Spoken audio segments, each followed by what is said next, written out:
We continue Agesilaus from Plutarch's Lives, translated by John Dryden, revised by Arthur Hugh Clough.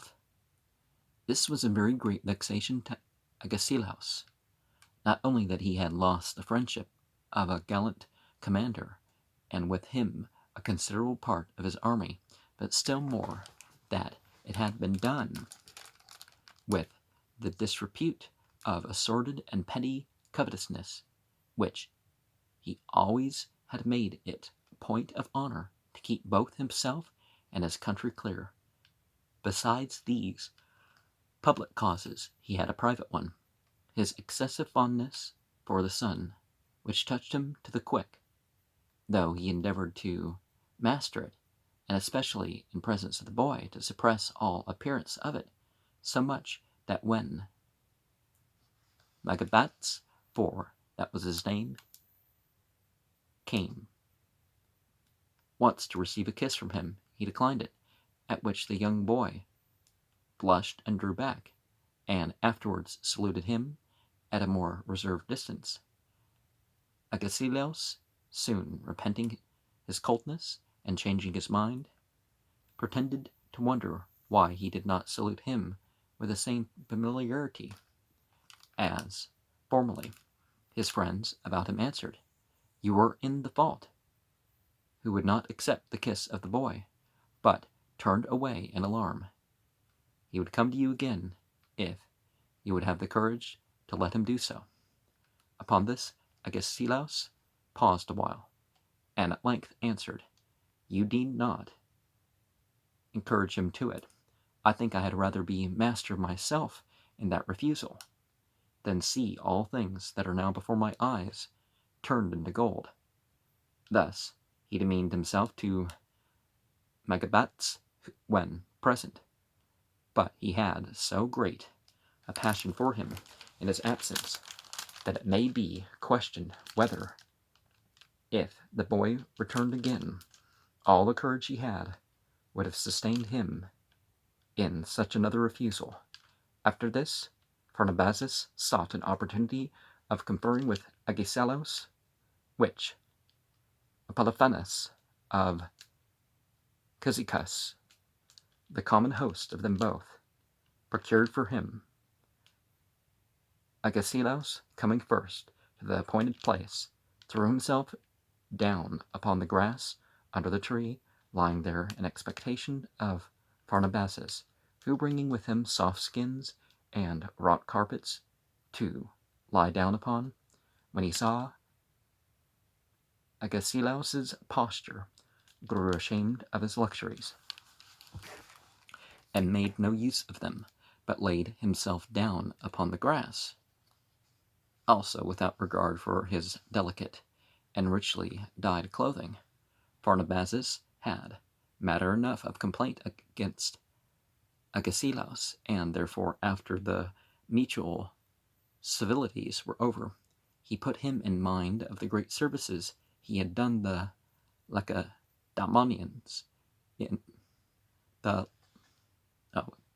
spell with an O in this case, but Lacedaemonians in the Attic War, of which he thought men who owed so much to him, the Spartans that were present, hung down their heads, as conscious of the wrong they had done to their ally.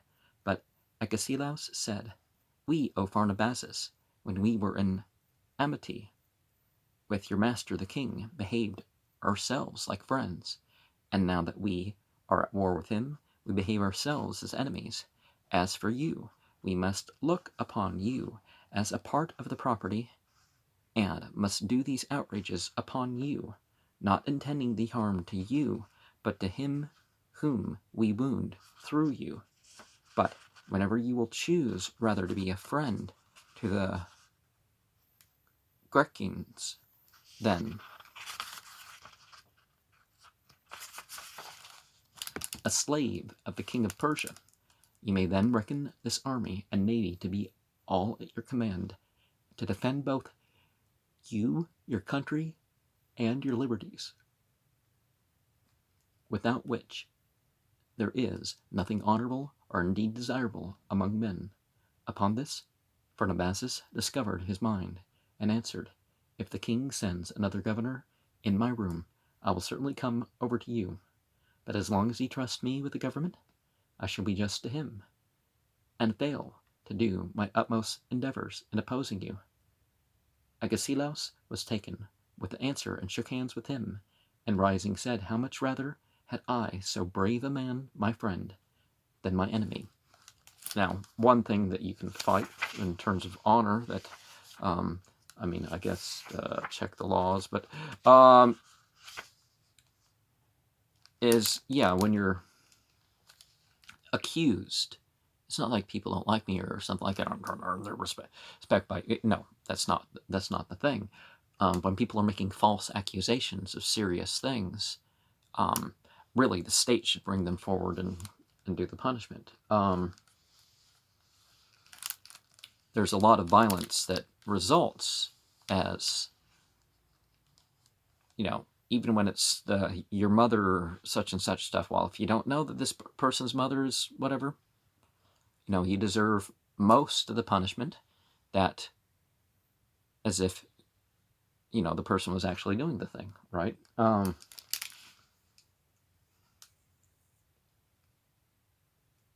Which they would deserve if they were, if that was the case. But Pharnabazus, being gone off, his son staying behind, ran up to Agesilaus and smilingly said, "Agesilaus,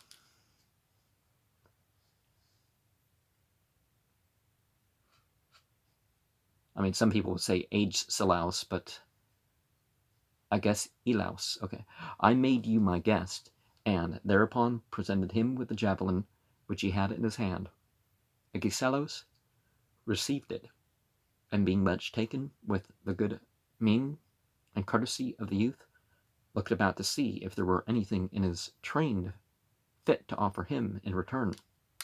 And observing the horse of Idaeus, the secretary, to have very fine trappings on, he took them off, and bestowed them upon the young gentleman, nor did his kindness rest there, but he continued ever after to be mindful of him, so that when he was driven out of his country by his brothers and lived in exile in Peloponnesus, he took great care of him, and condescended even to assist him in some love matters. He had an attachment for a youth of Athenian birth, who was bred up as an athlete, and when the Olympic Games,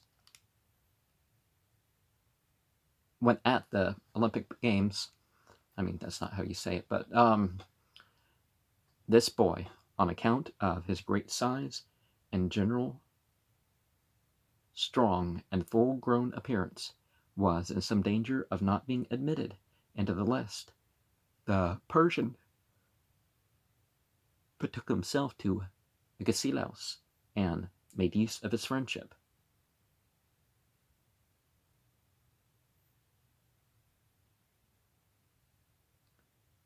Agesilaus readily assisted him, and not without a great deal of difficulty effected his desires.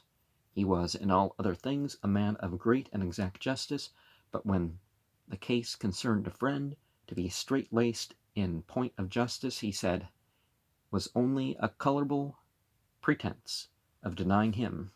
There is an epistle written to Idrius, prince of Caria, that is described to Agesilaus. It is thus: "If Nicias be innocent, absolve him. If he be guilty, absolve him upon my account. However, be sure to absolve him." This was his usual character in his deportment towards his friends. Now, one thing, honor violence, it's not the same thing as a criminal penalty. And, if the bad behavior of someone else, no, it's your own honor that's being physically violated, or, the false accusations. It has nothing to do with somebody else is doing something that embarrasses you. And it's, well, they're the one losing honor, not you, right? Yet his rule was not without exception. 4. Sometimes he considered the necessity of his affairs more than his friend, of which he once gave an example, when, upon a sudden and disorderly removal of his camp, he left a sick friend behind him, and when he called loudly after him, he implored his help, turned his back, and said it was hard to be compassionate and wise too. This story is related by Hieronymus the philosopher.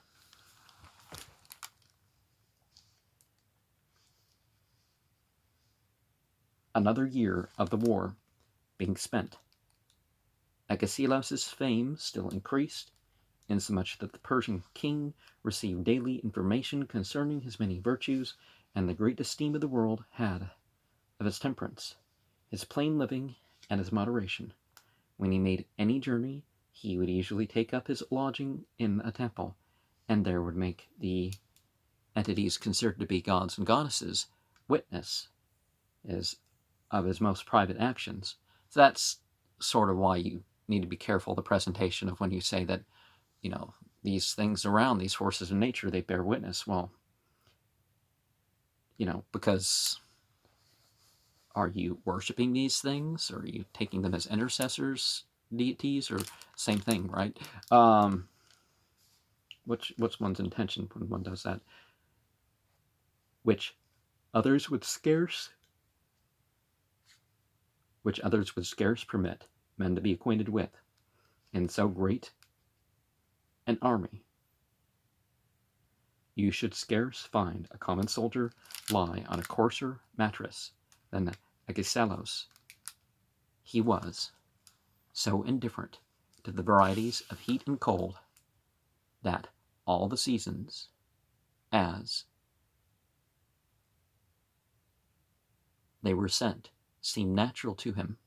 The Greeks that inhabited Asia were pleased to see the great lords and governors of Persia, with all the pride, cruelty, and luxury in which they lived, trembling and bowing before a man in a poor, threadbare cloak, and at one laconic word out of his mouth, obsequiously deferring and changing their wishes and purposes, so that it brought to the minds of many the verses of Boethius. Mars is the tyrant, gold Greece does not fear. Many parts of Asia now revolting from the Persians, Agesilaus restored order to the cities, and without bloodshed or banishment of any of their members, re-established the proper constitution in the governments, and now resolved to carry away the war from the seaside, and to march further up into the country, and to attack the king of Persia himself in his own home in Susa and Ecbatana, not willing to let the monarch sit idle in his chair, playing umpire in the conflicts of the Greeks, and bribing their popular leaders. Sometimes it's not just the soldiers, it's the people off the side financing and all the other stuff.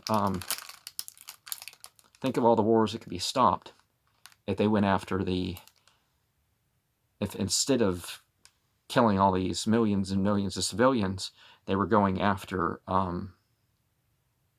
fine, hundreds of thousands here, tens of thousands in this war, but together it's just horrible. Think if it was just, if they figure out who those ruling families who are pitting us all together and drag them forth and try them in the courts and prove them guilty of all the murders that they really did. And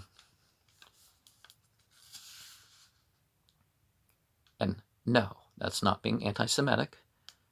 Whatever your ancestry, whatever your supposed religion, doesn't matter when it comes to that. But the people can rise up and have the government do that, right? But these great thoughts were interrupted by unhappy news from Sparta. Epictetus is from thence sent to remand him home, to assist his own country, which was then involved in a great war. Greece to herself doth a barbarian grow, others could not, she doth herself overthrow. And, yeah, and by overthrow I don't mean riots in the street or any of that stuff that's been going on that's,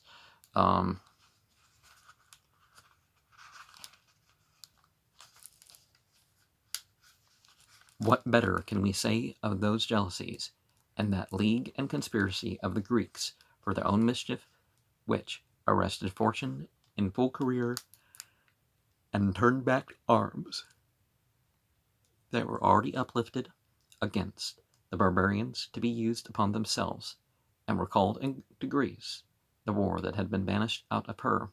I by no means assent to Demaratus of Corinth, who said that these Greeks lost a great satisfaction that did not live to see Alexander sit in the throne of Darius.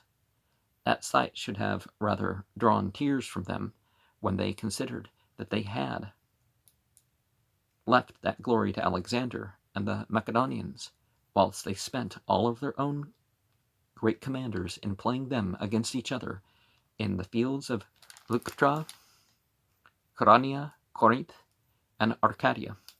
Nothing was greater or nobler than the behavior of Agesilaus on this occasion, nor can a nobler instance be found in the story of a ready obedience and just deference to orders.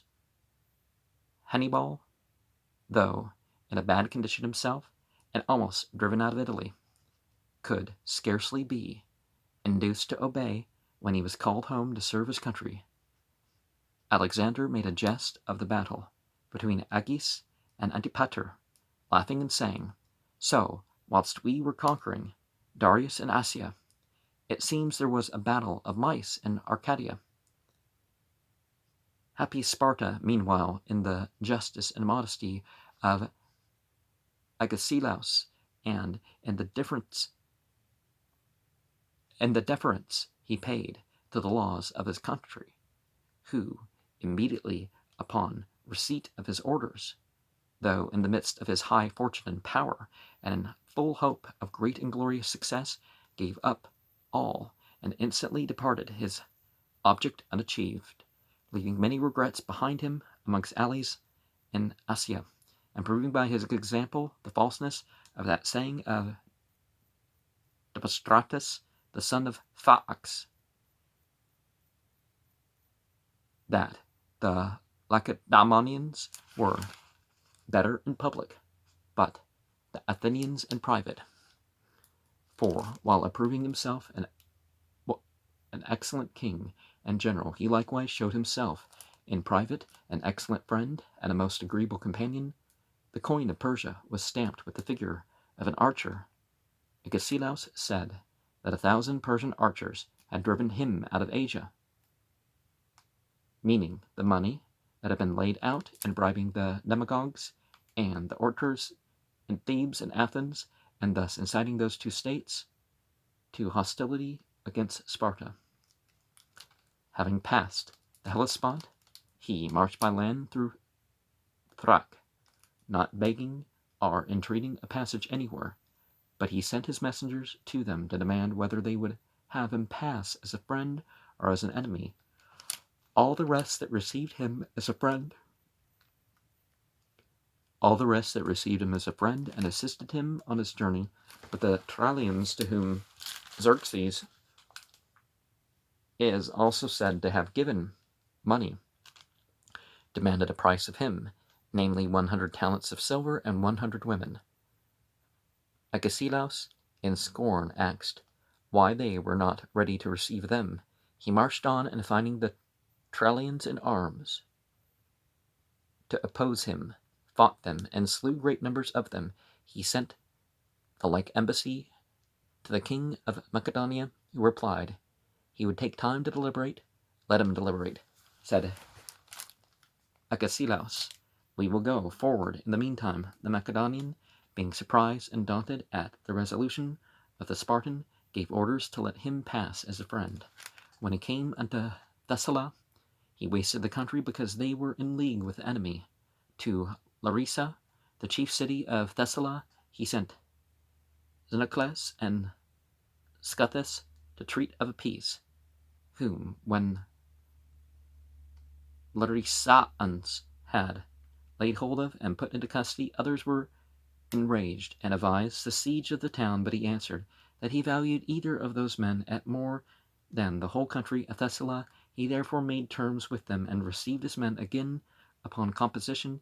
Nor need we wonder at this saying of Agesilaus, since when he had news brought him from Sparta of several great captains in a battle near Corinth, in which the slaughter fell upon other Greeks, and the Lacedaemonians obtained a great victory with small loss, he did not appear at all satisfied, but with a great sigh cried out, O Greece, how many brave men hast thou destroyed, who, if they had been preserved to so good an use, had sufficed to have conquered all Persia.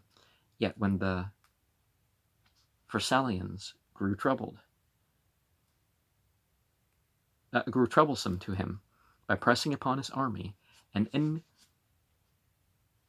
accommodating his passage, he led out 500 horse and in person fought and routed them, setting up a trophy under the Mount Narthacius. He valued himself very much upon that victory. That was so small a number his own training. He had vanquished a body of men that thought themselves the best horsemen of Greece. Here Difridas the Ephor met him and delivered his message from Sparta, which ordered him immediately to make an inroad into Boeotia, and, though he thought this fitter to have been done at another time, and with a greater force, he had obeyed the magistrates. He thereupon told his soldiers that the day had come on which they were to enter upon that employment for the performance of which they were brought out of Asia. Well, I guess it includes what we'd say is Asia, but because we're going into Persian territory here, he sent for 2 divisions of the army near Corinth to his assistance. Because, like, for example, when you read the Bible, Asia doesn't refer to the continent. The Lacedaemonians at home, in honor to him, made proclamations for volunteers that would serve under the king to come in and be enlisted. Finding all the young men in the city ready to offer themselves, they chose 50 of the strongest and sent them. Agesilaus, having gained Thermopylae and passed quietly through Phacis, as soon as he had entered Boeotia and pitched his camp near Chaeronea, at once met with an eclipse of the sun, and with ill news from the navy, Pisander, the Spartan admiral, being beaten and slain at Cnidos by Pharnabazus and Conon, he was much moved at it, both in his own and the public account. Yet, lest his army, being now engaging, should meet with any discouragement, he ordered the messengers to give out that the Spartans were the conquerors, and he himself, putting on a garland, solemnly sacrificed for the good news and sent portions of the sacrifices to his friends. When he came near to Chaeronea and was within view of the enemy, he drew up his army, and giving the left wing to Orchomenians, and he himself led the right. The Thebans took the right wing of their army, leaving the left to the Argives. Xenophon, who was present and fought on Agesilaus' side, reports it to be the hardest fought battle that he had ever seen. The beginning of it was not so, for the Thebans soon put the Orchomenians to rout, as also did Agesilaus the Argives. But both parties, having news of the misfortune of their left wings, they betook themselves to their relief. Here Agesilaus might have been sure of his victory, had he contented himself not to charge them in the front, but in the flank or rear. But being angry and heated in the fight, he would not wait the opportunity, but fell on at once, thinking to bear them down before him. The Thebans were not behind him in courage, so that the battle was fiercely carried on both sides, especially near Agesilaus' person, whose new guard of 50 volunteers stood him in great stead that day, and saved his life. They fought with great valor, and interposed their bodies frequently between him and danger.